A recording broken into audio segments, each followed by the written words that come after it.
the Big Three, the original Big Three ng Pure Foods hot dogs noong pong dekada 80, walang iba kundi si Alvin Patrimoño, si Jojo Lastimosa, at si Jerry Codiñera. Magandang umaga, gentlemen. Good morning, Noli. Good morning, Joe. Good morning, Cap. Good Morning, Com. Jerry. Kamusta po kayo? Pakita nga ng buhok mo kung puro puti ba o itim. Puro puti yan. Morning, Com. Kita mo, Ayun. Morning, Joe. Morning, Bill. Morning, Jerry, Alvin. Book ba pag-uusapan natin? Bagay sa'yo, wag mo itago.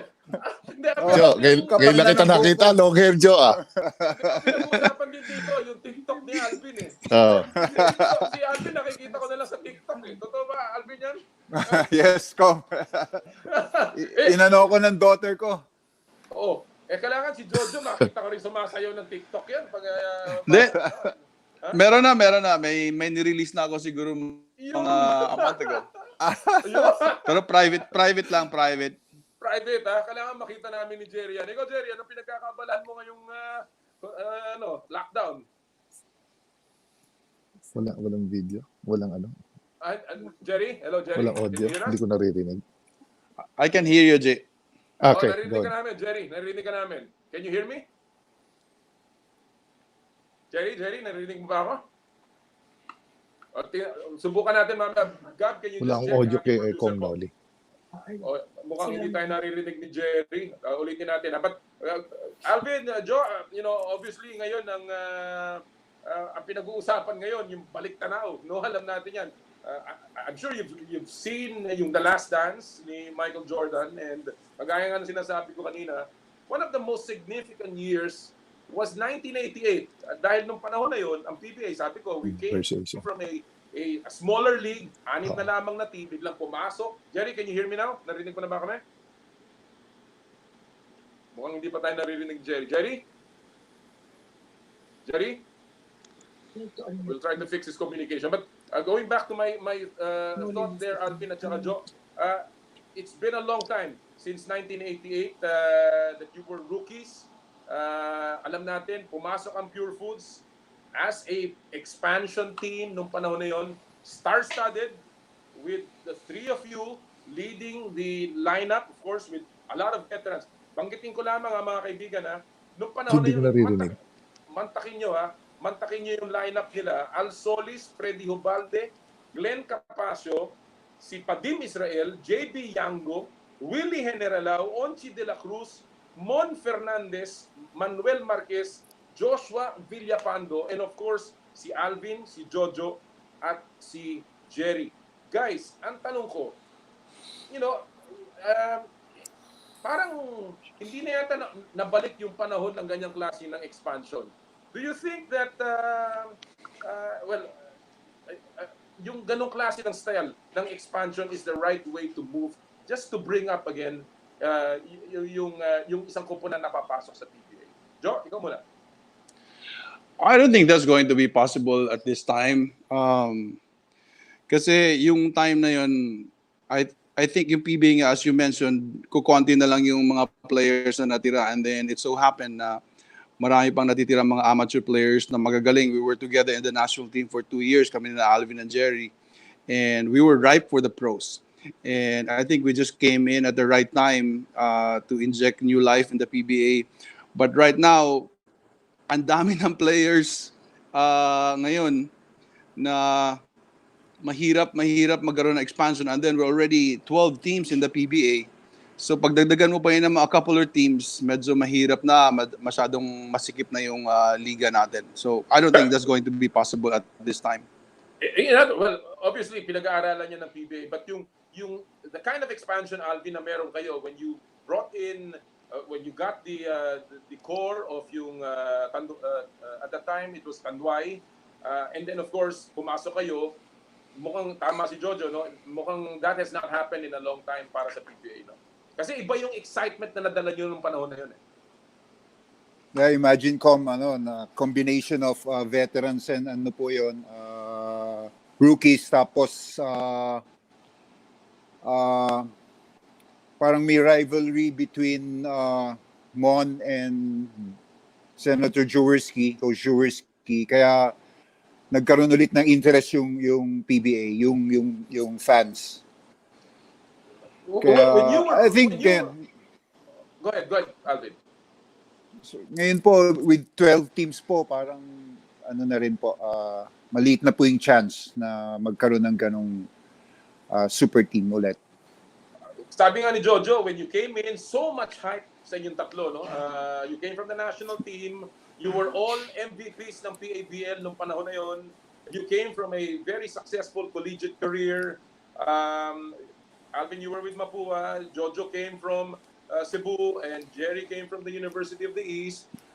You played in the PABL rather, and pinapanood na kayo nung panahon na yon. You had so many fans. Anong expectations nyo nung pagpasok nyo as rookies? And immediately, anong naibigay na role sa inyo ng head coach nyo nung panahon na yon, si Mon Fernandez? Alvin? Because of the yung matagal nga kami, gaya ng sabi ni Jolas, matagal kami with the RP team. Tapos meron kaming chance din to play as guest team sa PBA. So parang we're ripe na rin po to play the PBA. Kaya parang na rin po ready na kami for the PBA. Was there so much pressure, Jo, nung pagpasok nyo? Alam naman natin, ang taas ng expectation. Was there, describe the pressure that you went through just as rookies.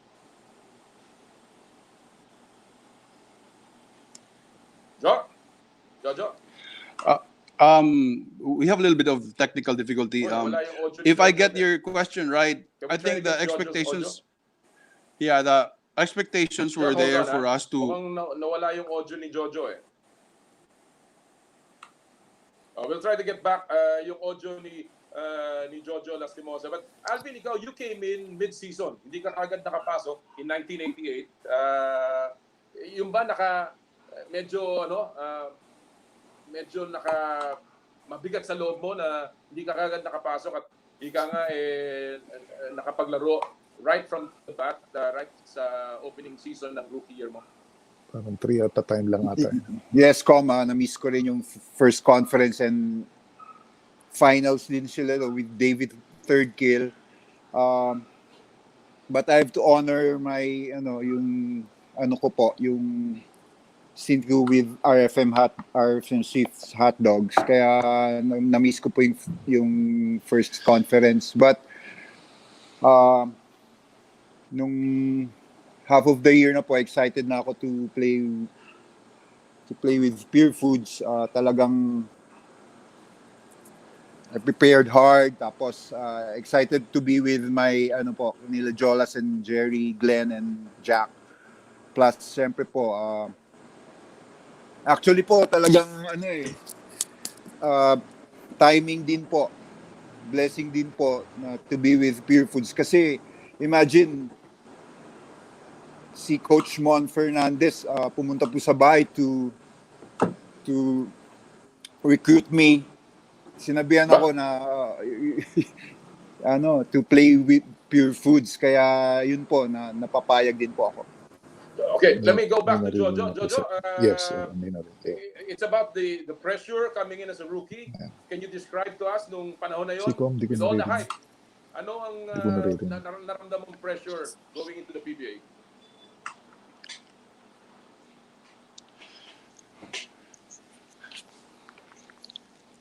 Yes, Joe. Jerry I boy. can hear you. Go Alvin. Can you hear me? Si Com. Yeah, I can hear you. Joe, go ahead. Can you hear me? Go ahead. I don't know if they can hear us. Yeah. Yeah, I What's the can hear question, you. Joe?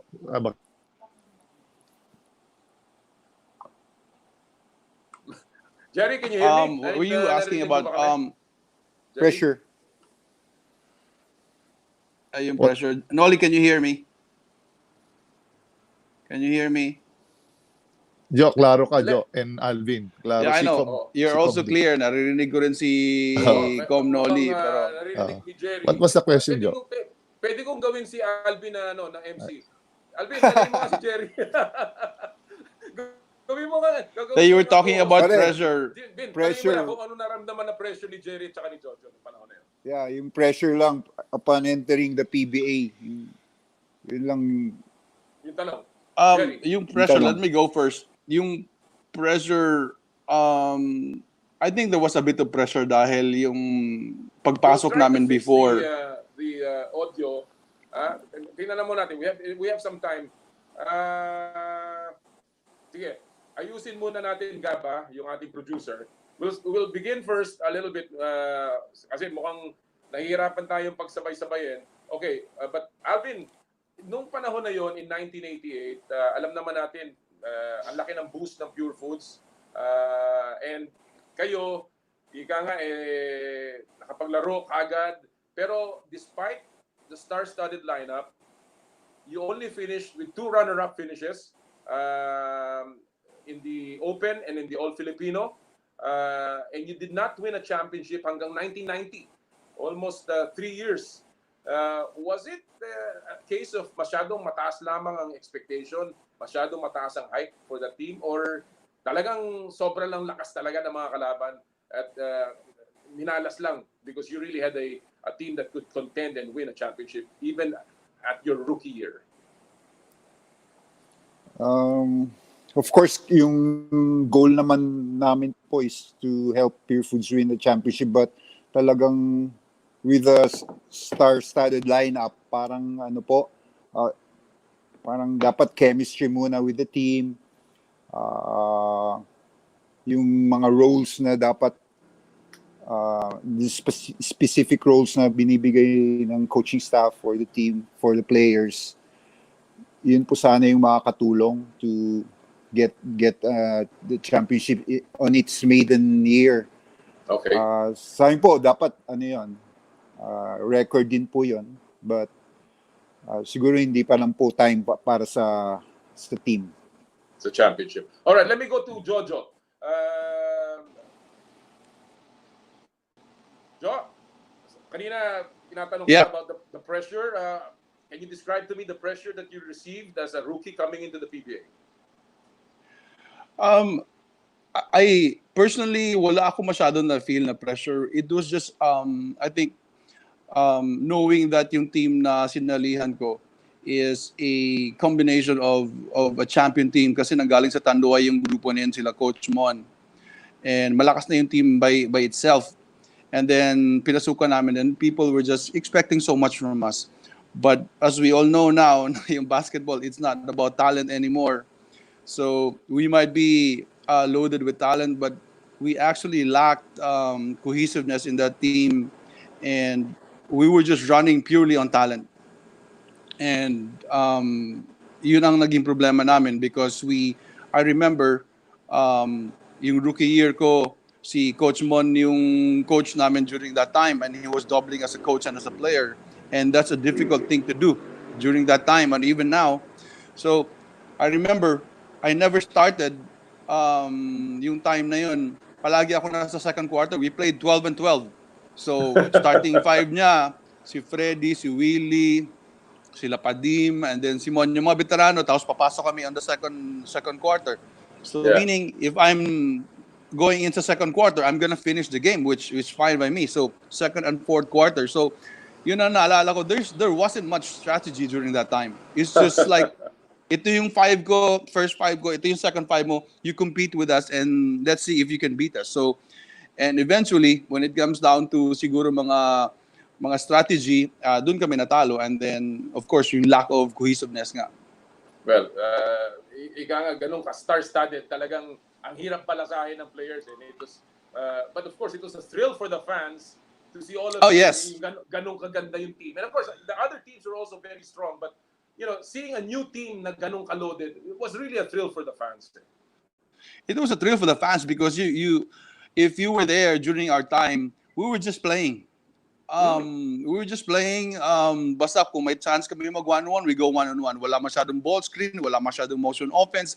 It's just rebound, pass, go, shot. So parang ganun lang palagi yung offense namin. So wala masyadong half court. If you have a chance to shoot right away, you shoot right away. So parang yung run and gun style in the 80s, parang ganun yung nangyayari sa amin. All right. Let's bring in Jerry. Jerry, tingnan natin kung makakausap na natin si Jerry ngayon. Mukhang we're still trying to get the signal kay Jerry. Ayan. Ayan, si Alvin pala. Okay, let me ask you now. You played with noong panahon na yon, ang dami niyo nakalaro ng mga napakagagaling na mga imports. Derek Flight Brown, David Thirdkill, Kenny Redfield, Ronnie Grandison. Ang dami niyan mga imports na yan. Who was the best import na nakalaro niyo when you were with Pure Foods, nung kayo magkakasama, or at least nung, alam ko, Jojo, you did not stay too long, but at least during your time na nandun ka, who was the best import that you ever played with? Alvin and Jojo. You're talking about Pure Foods or even after Pure Foods? Yung time lang ng Pure Foods kami. Let's limit it muna sa Pure Foods, nung panahon ninyo sa Pure Foods na magkakasama kayo. Sino ba yung mga kalaban namin ng Pure Foods na magaling na import? Nandun na ba si Nandun na yata si Norman eh. Of course, Coach Norman was a standout during that time, and I think not a lot of people know that si Coach Norman was a beast when he was here, and he was a legit NBA player. Kaya his game wasn't so beautiful, but he got the job done. He rebounded, everything, the hustle play, he defended, he kayang gawin lahat ni Norman Black, but yung mga nakalaban natin before sa Alvin kasi I remember our imports. We had Darren Queenan when we won in 1990, and Rob Rose. We also had yung 6'1" import from Philadelphia sa rookie year natin. So I can't remember the opponent. Sino naalala mo na Dexter nakalaban Shouse. natin? Si Dexter Shouse, yeah. Pero kasama natin yun eh. Oo, Dexter Shouse. Oo, nagkaroon ng problema. Joe Ward from malakas, Joe Ward. Si Joe Ward yung si Joe Ward the praying diba? Hindi na yun, diba? Hindi na yata Pure Foods yun si Joe Ward. No, Hinebra siya. Oo nga, ibig sabihin tapos na yung Pure Foods days natin. Okay, let me ask you. Alam naman natin, very colorful, very eventful ang taong 1988. You also had won your championship sa Pure Foods for the first time, and that was the last title ni Baby Dalupan. Back in 1990, you've gone through. Then Coach Chot Reyes won his first title in 1993, and of course, marami pang coaches na pinagdaanan kayo. Let me know, who do you think is the one that really gave you the most influence? Lalong-lalo na ngayon, not only as a player, but now that you are coaching, Joe and Alvin, you are still involved sa Pure Foods. Who do you think had the most impact sa buhay ninyo? Alvin? Yes, Com. With the maestro, Coach Baby D, parang doon lumabas yung galing namin. All of the players parang lumabas yung nag-shine yung talents namin. Of course, Coach Chot, 4 years din with Pure Foods, nadagdagan. He added a lot of mga skills sa team. Jojo? I think it has to be Tim Cohn, because I spent a lot of my playing years with him, 10 out of the 15 years. I think it was where I found out that preparing for a game can actually have a huge impact in the outcome of the game. So Tim was a very detailed person, and I experienced in Alvin to how detailed he was when we were in the national team. Correct. He takes care of from players 1 to 15, so he takes time to teach them. I think that's really important, and he was able to connect with the players. So that's one good thing about him, that he connected with his players. So, Hands-on. he's very hands-on, and That's the reason why he has so much influence in me, in the way I would coach and how I would prepare my team as well. All right. Well, obviously these are names na hindi pwedeng tawaran. Dalupan, Reyes, Cone, three of the greatest coaches that we've ever seen in the PBA.